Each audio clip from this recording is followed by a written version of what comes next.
Olá, meu nome é Paulo Marçaioli, eu sou autor do blog Esperando Paulo, que é um espaço onde eu publico artigos e resenhas na área de história, de política, de literatura, com ênfase em história do Brasil, literatura do Brasil, dentro de um viés nacionalista e anti-imperialista. Hoje eu vou falar um pouquinho para vocês sobre esse livro aqui, do Capistrano de Abreu, Capítulos de História Colonial, né? É o livro mais conhecido dele, né? Na verdade é uma reunião de ensaios que foi publicada ainda quando ele estava em vida, em 1907, que foi publicado esse livro. E a gente está tratando aí de uns historiadores aí que pode ser considerado como um dos fundadores aí da historiografia nacional. Talvez não da primeira geração, né? Mas da segunda geração imediatamente após a constituição dos primeiros estudos da história do Brasil. A gente costuma colocar como primeiro momento da constituição da história do Brasil a Constituição do IHGB, né? Instituto Histórico Geográfico Brasileiro. Foi uma criação aí do Dom Pedro II durante o Segundo Império, com o objetivo aí de iniciar os estudos da história do Brasil, né? A figura mais conhecida aí que representa esse primeiro momento aí dos estudos da história do Brasil foi o Varnhagen, né? O Visconde de Porto Seguro. Então, a gente está tratando aí de um movimento histórico aí que está muito, vamos dizer assim, próximo. A gente está tratando meados do século XVIII, né? São alguns anos após a independência do Brasil, 1822. Então, dentro desse movimento aí, inclusive foi uma posse institucional, né? O Dom Pedro II, ele se caracterizava aí por um grande interesse que ele tinha pelos estudos de literatura, de botânica, né? Ele era um mecenas, ele incentivava, de fato, aí, o desenvolvimento das artes no Brasil. Só que ainda, além disso, o problema do estudo da história, ele se aparecia até como um problema político, né? Era uma necessidade institucional. Então o Brasil estava se constituindo enquanto nação, né? E a gente tem uma característica que é importante frisar, que no Brasil, ao contrário do que aconteceu, por exemplo, na Europa, né? Na Alemanha, na Itália, no Brasil o Estado precedeu a nação, né? Então se a gente pega, por exemplo, na Alemanha, já existia uma nacionalidade, um espírito alemão, né, um contexto cultural alemão, italiano, para depois ser consolidado o Estado Nacional. Foram unificações estatais tardias, que só aconteceram no século XIX. Você não pode dizer que só através de Bismarck, naquele processo no final, meados do século XIX, que a Alemanha surgiu. A Alemanha já existia antes. O Brasil aconteceu uma coisa diferente, né? Isso aconteceu na Itália também.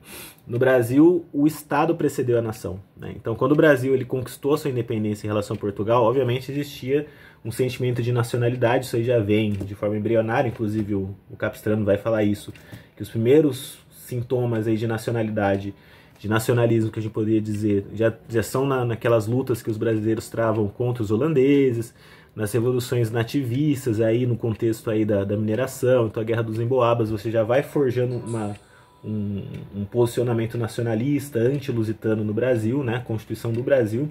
Mas o fato é que no século 1822, quando houve a independência no Brasil, não existia ainda uma noção, vamos dizer assim, um sentimento de nacionalidade, né? Então, se você pegasse alguém que morasse no Pernambuco, né, ele se via talvez mais como um pernambucano do que como um brasileiro, né? Então, o ser brasileiro, a nacionalidade, isso aí foi algo que foi construído depois, né? Antes, a gente constituiu a nossa independência política, mas a construção da nacionalidade veio depois. Inclusive, no âmbito da história, isso aí vai ser até depois do Capistrano de Abreu, né? A gente está tratando aí principalmente daqueles historiadores da década de 30, então Caio Prado Júnior, os três principais, né? Caio Prado Júnior, Sérgio Buarque de Holanda e o Gilberto Freire, que vão ser essas pessoas que aí realmente vão se aprofundar para a história do Brasil, né, especificamente para o passado colonial do Brasil, para através desse estudo verificar o que distingue o brasileiro, o que se constitui como brasileiro, o que o brasileiro se diferencia dos outros povos, né? Mas voltando para o Capistrano de Abreu, ele se não parte dessa primeira geração, que a gente pode dizer uma geração positivista, mas uma geração imediatamente posterior, né? A grande expressão dessa primeira geração de historiadores do Brasil, da história do Brasil, né, através da IHGB, foi o Varnhagen, que inclusive foi uma pessoa que o próprio Capistrano foi um divulgador da obra do Varnhagen aqui no Brasil, né? Acho que um outro aspecto importante para falar dessa primeira geração, além desse vínculo com relação ao desenvolvimento da história do Brasil, uma necessidade de Estado, né? Quando Dom Pedro vai constituir o IHGB e esses historiadores vão desenvolver uma história oficial, é justamente dentro de uma necessidade política. Então, assim como o Estado precisa ter instituições, assim como o Estado precisa ter forças armadas, o Estado também precisa ter uma bandeira, o Estado precisa ter referências nacionais, né? Então, era uma necessidade imediata. Essa história positivista, esse primeiro momento do desenvolvimento da história do Brasil, ele se caracteriza aí, e por isso que uma das formas que se caracteriza é positivismo mesmo, né? É uma ênfase muito grande na questão da história política, da história estatal, né? Então a história do Brasil se confunde com a história do Estado brasileiro. A história do Brasil é a história das instituições políticas brasileiras, né? Então, e é muito voltado para aquela noção de grandes eventos. Então, são as histórias dos grandes eventos, a história oficial, né? Então, você vai estudar a história do Brasil, é 1500, a chegada dos portugueses, aí capitanias hereditárias, aí o governo geral, né? São os grandes eventos, né? Aí tem a Guerra do Paraguai, tem a Independência, né? 7 de setembro. Inclusive até as datas comemorativas, né? Os feriados nacionais, eles remontam essa orientação positivista. Então, o positivismo na história é isso, né? São os grandes eventos e pouca atenção para elementos que estão fora dessas circunstâncias mais políticos e institucionais. Então, a cultura, a língua, a música, a arte, a economia, a sociedade, os conflitos sociais, os conflitos de raça, né? Essas questões acabam ficando, obviamente, a gente está falando dos primeiros momentos do desenvolvimento da história do país, dos momentos da história. A gente não tinha naquela época faculdade de história, só veio a surgir já no século XX, né? Então, mas de todo caso teve a sua importância essa primeira geração, que foi aquela que constituiu os primeiros estudos da história nacional, né?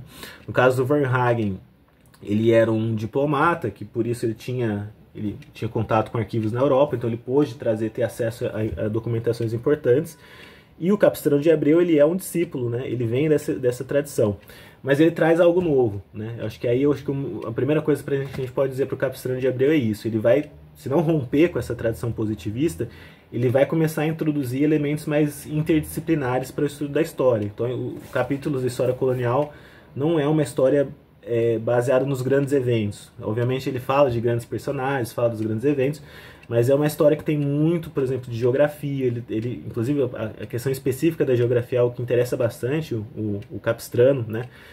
Até porque uma das preocupações dele, né, nesse livro é desenvolver a ideia de como que se deu a ocupação do território brasileiro, como se deu o processo populacional, da população, como que a população ocupou esse espaço territorial, como que se constituiu esse desenvolvimento da ocupação do território brasileiro.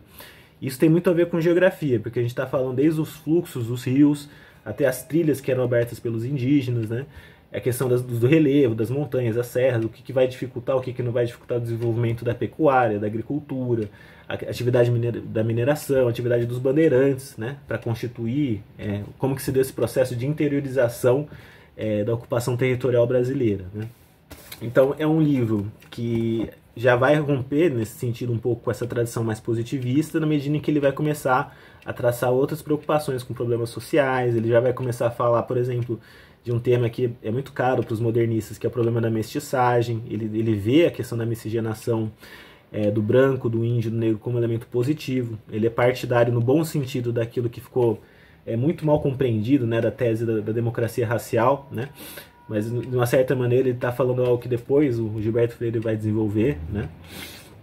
E é um livro basicamente que vai fazer esse panorama de 3 séculos de colonização, né? O Capistrano de Abreu, ele teve uma vida intelectual bastante intensa no Rio de Janeiro, né? Ele nasceu no Ceará, né? Ele teve uma proteção intelectual de um conterrâneo dele bastante ilustre, que foi o José de Alencar, que introduziu ele no mundo intelectual, né? Que no caso se situava no Rio de Janeiro. Então ele já foi para o Rio de Janeiro em 1875, né? E chegando no Rio de Janeiro, ele conseguiu ser aprovado primeiro num concurso para a Biblioteca Nacional, e depois ele foi aprovado como um concurso para professor no Colégio Dom Pedro II, que é um colégio bem tradicional, existe até hoje no Rio de Janeiro, que também foi mais uma iniciativa do Dom Pedro II dentro dessa preocupação que ele tinha de mecenato, né, de incentivar a arte, a cultura. Consta aí que a aprovação dele se deu assim, que o trabalho dele já superava em nível de qualidade aquilo que os examinadores estavam constatando, né? E foi através desse trabalho como professor e como pesquisador na Biblioteca Nacional que ele desenvolveu o trabalho historiográfico dele, né? Ele pode ser, mais uma vez, não era uma época que existiam faculdades de direito, então a história ainda não era exatamente algo com alguma autonomia metodológica, né? Era uma atividade que era desempenhada pelos intelectuais, né? Então no caso do Varnhagen, que ele era um um diplomata, né? Mas você já começa a ver em Capistrano como ele se volta para a questão dos documentos, ele vai para a biblioteca, ele começa a fazer um estudo sistemático da história, ele já é como se fosse um precursor do que seria um historiador profissional, entre aspas, né? Um historiador que realmente é alguém que vive do ofício da história, né? Eu acho que a importância desse livro, ele traz aí alguns elementos com relação principalmente ao problema do desenvolvimento da ocupação e do sertão, né? Acho que a grande preocupação, que eu acho que é o principal capítulo desse livro, justamente chama O Sertão. Não é à toa também que é nessa época que o Euclides da Cunha também vai escrever O Sertão, né? Então, mais uma vez, a grande preocupação do Capistrano de Abreu para contar nossa história é falar como que se deu esse processo de interiorização, né? A ocupação, o lançar da ocupação territorial para o Brasil. Como que a gente conseguiu constituir um país tão extenso, né? Garantindo aí uma homogeneidade cultural, né? Uma homogeneidade linguística, né? Quais foram o desenvolvimento econômico, quais foram as bases que se deram esse processo aí para construir um país continental, né? Isso se dá basicamente, ele vai falar do bandeirantismo, né? Da atividade dos bandeirantes. A gente pode até dizer aí que ele não se posiciona talvez tão favorável aos bandeirantes. Eu tive a impressão lendo o livro que ele, por ser muito simpático com a atividade dos jesuítas, ele descreve os bandeirantes de fato eles eram bandoleiros, eles perpetravam muita violência. Mas mesmo uma pessoa que não é, como o Capistrano, que não parecia ser muito simpática aos bandeirantes, ele acaba reconhecendo a importância, principalmente na segunda fase do bandeirantismo, né? Então o bandeirantismo, como nós sabemos, tem um primeiro momento que ele se dedica principalmente à atividade da caça dos indígenas, né? E aí nessa etapa que o Capistrano vai falar que eles cumprem um papel aí de desagregação social, até de despovoamento, né? Porque os bandeirantes eles iniciam a atividade deles fazendo a captura dos índios para integrá-los a um trabalho de escravidão. Isso já no final do século XVI, 1580, começo do século XVII, bem no início da colonização brasileira, né? E aí, nessa atividade, eles vão começar também a desenvolver esse processo aí de ocupação do território brasileiro, expandir as fronteiras do Brasil, né? Só que logo eles vão verificar que vai ser muito mais razoável eles tocarem essa atividade atacando as missões jesuíticas. Eram nas missões jesuíticas que os índios estavam agrupados, eles já estavam organizados para o trabalho, eles já tinham algum tipo de disciplina para o trabalho, já estavam introduzidos, de uma certa maneira, à cultura europeia através do trabalho dos missionários. Então, para os bandeirantes era muito mais fácil eles destruírem as missões, barbarizarem aquilo, do que irem para o meio do mato pegar índio que, enfim, estava numa situação já de selvageria, né? Então, nesse processo de destruição das missões, aí o Capistrano fala que era um processo de desagregação, de despovoamento nesse sentido. Ainda que a gente possa fazer ressalva que foi através dessas atividades dos bandeirantes, principalmente na região do sul, que foi se constituindo também a ocupação, né, e a expansão territorial do Brasil em face da Espanha, né? Então, daquelas missões jesuíticas aí, a gente vai depois ter o episódio aí durante o Tratado de Madrid, daquelas negociações do Tratado de Madrid das guerras jesuíticas, né? Mas, em todo caso, nessa primeira etapa, o Capistrano faz essa ressalva, mas ele próprio reconhece que depois, no segundo momento, quando os bandeirantes partem para essa atividade aí da busca pelo ouro, né, que é a segunda fase do bandeirantismo, aí sim eles cumprem um papel todos nós temos que reconhecer que realmente eles vão desenvolver um trabalho de exploração, de expansão das fronteiras territoriais muito importante, né?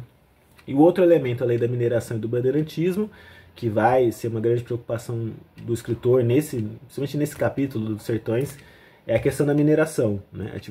Da questão da pecuária. Então, se a atividade dos bandeirantes da mineração eles expandem, né, as fronteiras, a ocupação propriamente dita se dá através do trabalho produtivo, especialmente com a pecuária, no Nordeste e depois no Sul, né? É um livro aí que ele vai chegar nos últimos capítulos aí para chegar às conclusões, né? O que a gente pode tirar de balanço desse processo aí de 3 séculos de colonização. E o que eu verifico, assim, pelo menos a sensação que eu tenho é que é um processo, quando ele escreveu, ele concluiu esse livro, a sensação que ainda é um processo que não está concluído, né? De fato, aí a gente pega 3 séculos de colonização, mas o último capítulo, e eu acho que eu vou até ler essa última para encerrar nosso vídeo, né? A conclusão, que é exatamente o último parágrafo do livro, a gente ainda tem a sensação que ainda não está concluído esse processo de construção e consolidação de uma nação, que ainda a nacionalidade brasileira ela começa a ser temperada na luta contra os estrangeiros, especificamente contra os holandeses, né? Aí você tem a questão mais embrionária aí do que a gente poderia pensar num nacionalismo, uma luta pela independência nacional.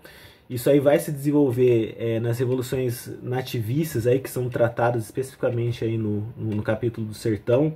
Então ele vai falar bastante da Guerra dos Emboabas, né?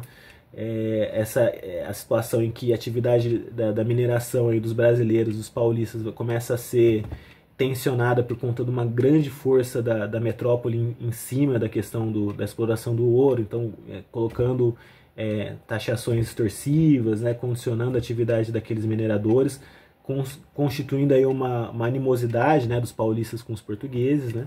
Então você aí tem os primeiros embriões aí de um processo aí de nacionalismo, de independência nacional.